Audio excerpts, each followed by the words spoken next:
Hello, welcome to my channel and welcome to my website. My name is Daryl and this is Programming in Any Language. The website is www.black-duck.com. It's where you'll find all my videos organized in logical order. Well, it's time for a practical example. Is there really such a thing? Well, a little research suggests that jagged arrays are useful when dealing with large data sets. Supposedly, they can store data in a more efficient manner. And yes, when you see that every cell in the jagged array has data, no blanks, and that each row in the jagged array has a defined length, no time is wasted looking at empty cells. But since computers operate at the speed of light, it takes a lot of data to actually appreciate this advantage. The main disadvantage of the jagged array is their degree of complexity. Every row in the array can be a different size. A good understanding of the many ways to traverse an array is important when using the jagged array in an application. Many books say very little about jagged arrays. Some say nothing. I've been consulting and teaching for many decades. I've never come across a problem that needed to be solved using a jagged array. I've always had the memory I needed and the computer speed I needed to solve applications using single and multi-dimensional arrays. That said, it is important to know what these things look like and how they might be used in an application. You might need to use one. To show you a possible use for jagged arrays, I look at the food industry. We have all these foods on store shelves, and all these foods have ingredients. There is no specific number of ingredients in the foods we purchase. A jagged array of all the foods in a grocery store would be thousands of products, all with a variable list of ingredients. To simplify this application, I chose to simply create a jagged array for 4 products. It would be simple to increase this number, but 4 products will give you a good idea or a good example of how such an application could be built. Take a look. In the last video, we looked at the jagged array and how it compares to a 2D array. We used a classical example, which you can find all over the internet, which doesn't really tell you too much about how it works. And that's the reason I created this video, was to actually use something practical where I actually got it to work and can use it. I have never used a jagged array in my teaching career or my consulting career. I've always used a 2-dimensional array. But they do exist. They are there. I can see them used for gaming if you had a lot of data being involved, things of that nature. What I've created was an application that's going to look something like this. It's basically got product ingredients as a drop-down box, and whenever you click on something in the drop-down with this product, all of the items will pop up. All the ingredients will pop up underneath it. You can display the item again, or you can choose to go beyond that.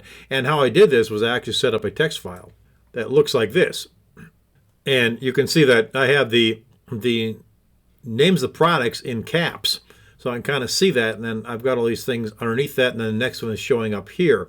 The reason I did that wasn't that the capitals do anything other than stand out, but they actually did that for the reason that they do stand out, so I can count the number of items that are in there. So I want 1, 2, 3, 4, 5, 6, 7, 8, 9, 10.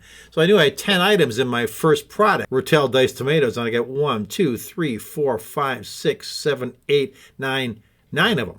Harvest tomatoes has 1, 2 items in it, and the black tea has 1, 2, 3. So I want to set up a jagged array that's going to hold all these ingredients. So I need to set up the number of products I'm going to have, which is 4 of them. And then each of the rows, or each of the columns in that row, will be different in sizes to hold all the ingredients. Then when I step through it, I can choose to use the first column and repeat the name of the product if I'd like, or I can skip it. But the fact is the product is in that first column. I can use that to populate the drop-down box. Sounds confusing. It's not really. It's a very, very simple program, and I'll show you how this thing works. So let's go ahead and do this thing. And we'll start with something that looks kind of like this, as we're seeing right here. What do I want to put on here? Well, I want to put on a label, and we'll lay that up on top here. And we'll simply call this thing Product Ingredients. I'll make the font size bold and maybe a 12 And that'll be our title. We'll center it later when we figure out how big this is actually going to be. We're going to want a combo box, which will lay right here. We'll probably make it this wide as the screen here. We want to give it a name. We're going to call it CMB for combo, product name. And we'll change its size too to be bold.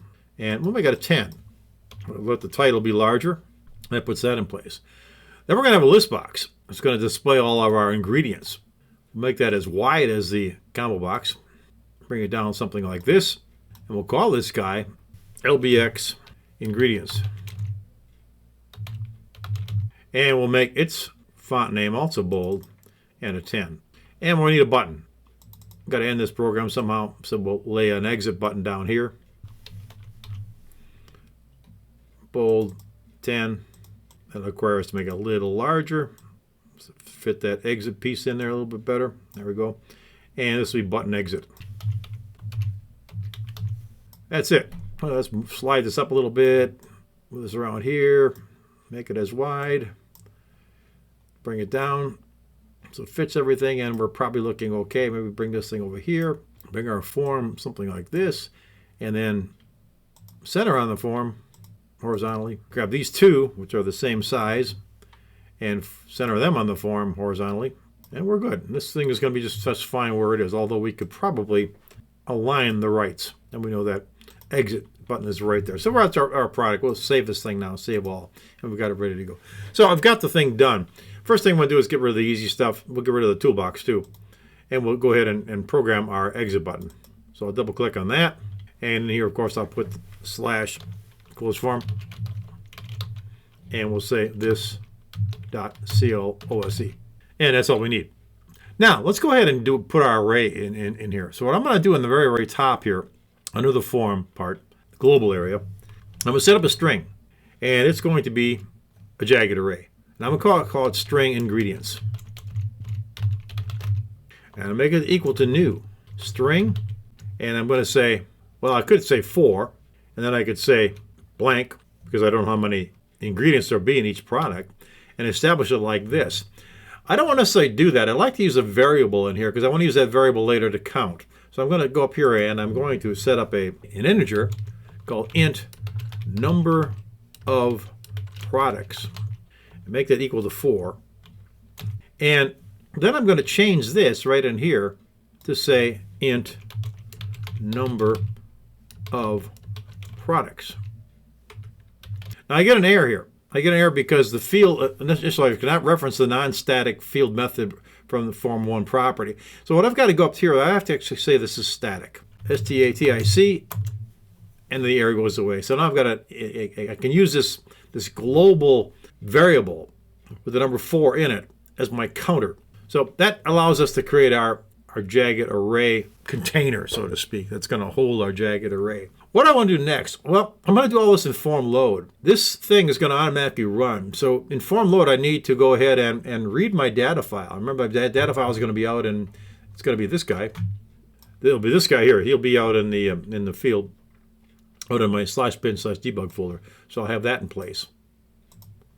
So we've got our product ingredients here. Our screen is ready to go. So I want to click on the form load to actually create an area that I'm going to actually work with. So I'll double click on the form load. And that gives us our form load piece right in here. What I want to do with this thing, form load, is I want to do 3 things. I want to initialize rows. So I want to create all those things. I'll go ahead and put a comment in here and say call initialize routine. I also want to load my data. I want to read that text file you saw a little earlier and bring it in. Call file read routine.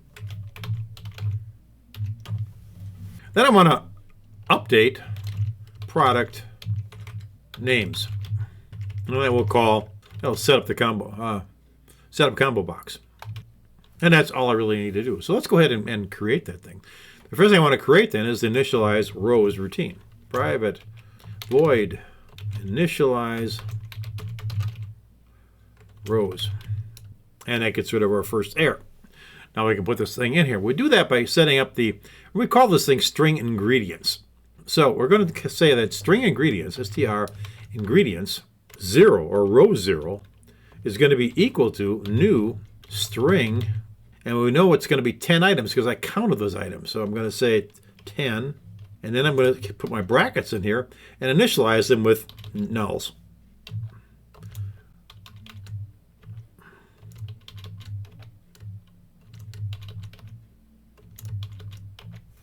And we've got 5 of them there. Let's go ahead and we can just grab this. Control C and just pop the rest in here. That should get over error. Yes, it does. And bang, we can pop that in here like this. And that gives us our first string of items. How do we get that? Again, we looked at this and we ended up with 10 items in here. The next one's going to have 9. We can actually count them. So you need to do that. It's kind of picky, but you need to do this to figure out how much you're actually going to have in here. So next thing we need to do is go ahead and string ingredients 1 is equal to new string. Well, let's just do it like this. We'll just put in, I'm going to actually do this very quickly. 2 is going to be equal to new string, and 4, or 3 rather, is going to be equal to new string that. Now I put in the right number in here. We actually want this to be a 9. This is going to be a 3, and this is going to be equal to a 4. So to get our 9 in here, we know it's 1 less, so we'll just grab this, pop it in here.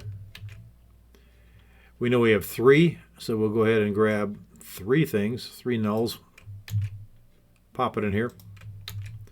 And we know we have 4 for the next one, so we'll grab 4 of them and pop them in here. And that's it. Our initialized row is done. We don't need to do anything more than that. That actually completes that thing. So that's all there. Now I'll actually load the data. So load data, we're going to have to go ahead and read our file. So what I'm going to do here is I'm going to actually say private. Whoops, wrong spot. No, it is the right spot. Oh my God, it did it by itself, didn't it? It did. Fantastic. Get those braces correct, load. There we go. Private load data is in here right now, so that's ready to go. So how do we do the load data? Well, we need to go ahead and make sure we got our I/O in there. And system I/O, I don't see it. We're going to have to add it using system.io. Then we go back on down. In our private void, we're going to load our data. So we're going to do a try and set that up. And then we're going to have a catch. The catch is going to be equal to exception EX. And in our exception EX, our message is going to be messagebox.show, and we're going to actually go ahead and display ex.message, the system message. And we can let our users know that. Display system message. Now we go up to where it's actually going to really do the work, and that's right up in here. And we're going to say stream reader, and we'll call it input file.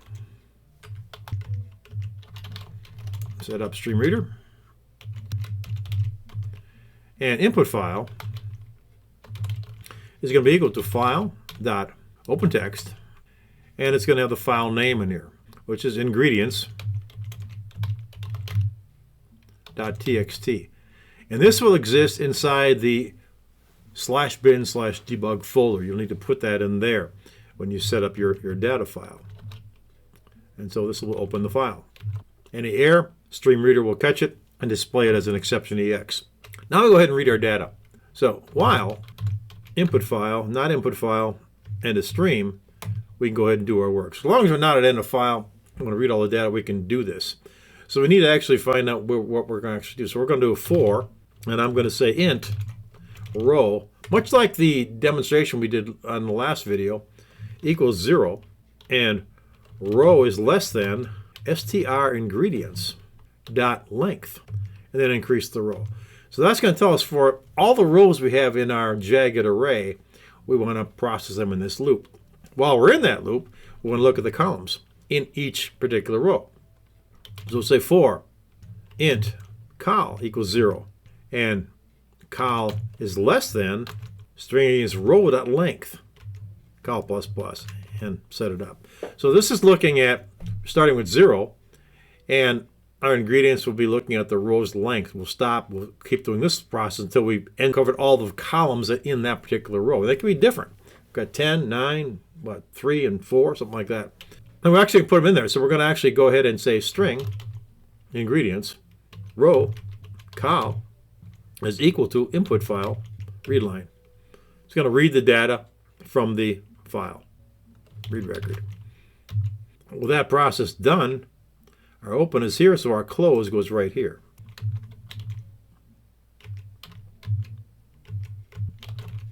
That closes our file. So basically our loop is going to be here. It's going to grab all our data and put it in there.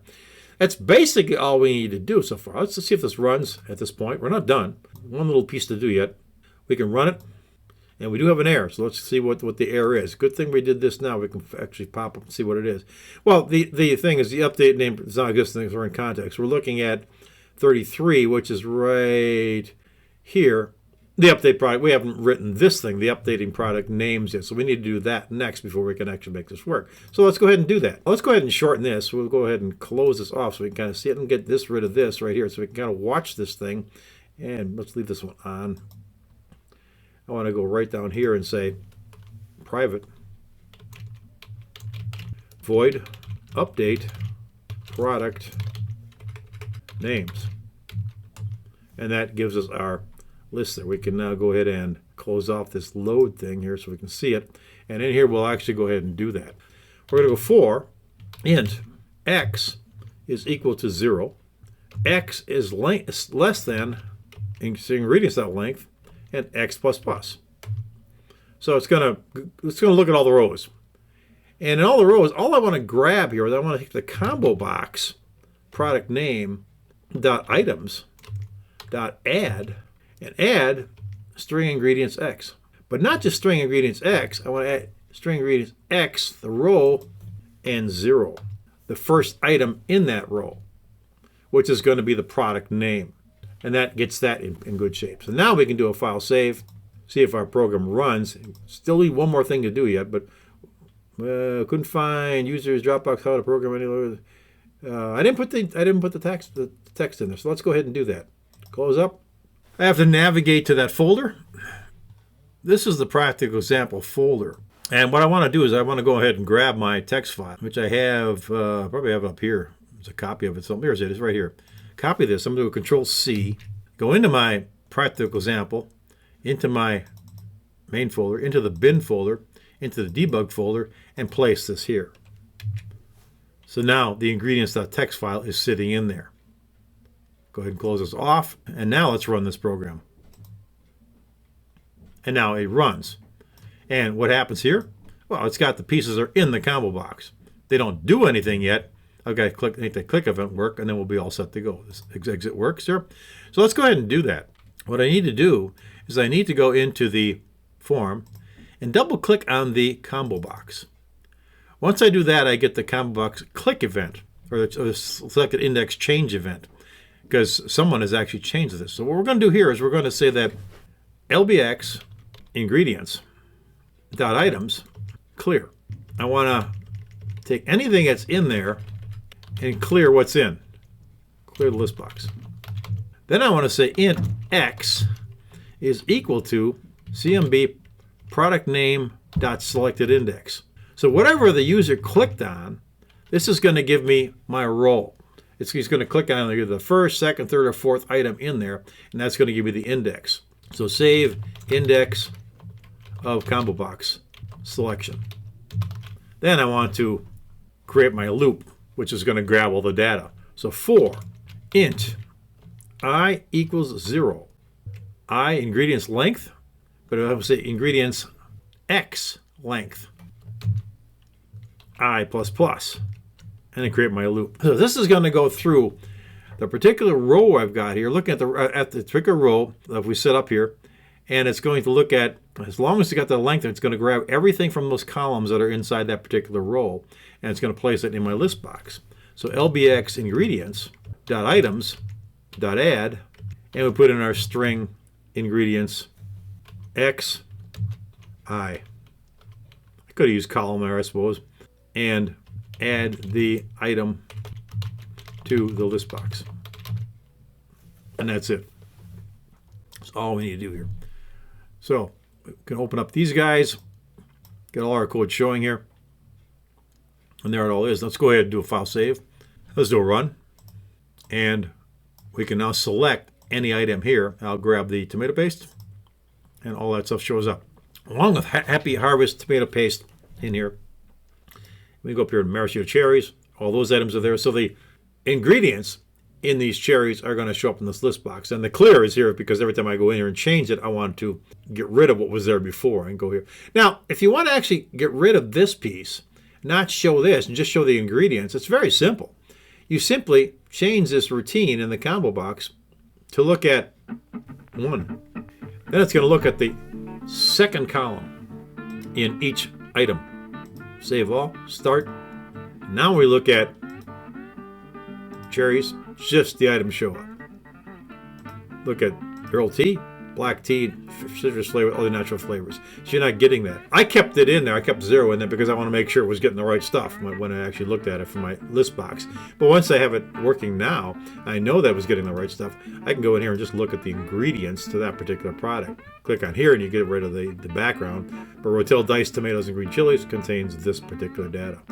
Happy Harvest tomato paste contains this stuff here. And that's all there is to it. That's how you create a practical, somewhat practical. It gives you a reason for seeing what a jagged array does and if it's really worthwhile. Can I do this with a 2-dimensional array? Yeah, and probably would rather do it that way than this. The blanks, once I hit the blanks, I just stop printing anything on here. That's really all I need to do. That's it. That's all you need to do. As I said in the video, I would probably opt to do this application using a 2-dimensional array. With a lot of data, I would be wasting a lot of memory. When memory is expensive or limited, this could be an issue. Speed could be an issue if the hardware is dated. But I think in most cases, a jagged array is probably unnecessary. But I would love to hear from all of you who find applications where the jagged array is a must. I'll see you next time. Thanks for watching. And don't forget to use the website for easy access to all my videos.